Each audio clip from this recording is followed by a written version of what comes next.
So alongside going to in the future tense, we can also use will. So subject, will, verb, and the sentence. She will drive to work. She will read her book.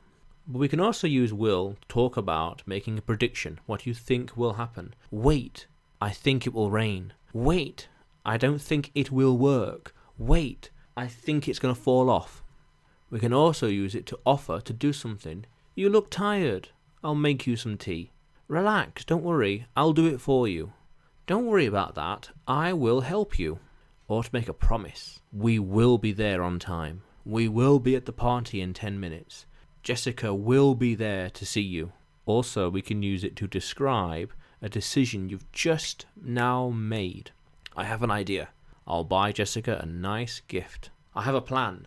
I will go to the shop and I'll buy the flowers. I know what I'll do. I will go here and then I'll go talk to them.